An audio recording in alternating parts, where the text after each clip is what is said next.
Hi, my name is Jeffrey. I'm in Fort Collins, Colorado, out here with my Xtracycle Stoker.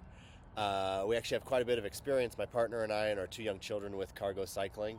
We picked up our first cargo bike during the pandemic and have ridden more than 10,000 miles on, I think, four cargo bikes we've had. And just in February, we were lucky to pick up this Stoker, had it mailed to a bike shop here in Fort Collins and assembled, and it's been great. It's been absolutely wonderful. So, it can do everything that we want to do, from daily activities like running errands, dropping the kids off from school, picking them up from school, to anything else that we want to do. We've packed full picnics in this thing, fishing rods, going fishing at the river, to multiple skateboards, multiple scooters going to the skate park. So it's handled everything with ease, and it's really been a great addition to our life and helped fuel our adventures on two wheels.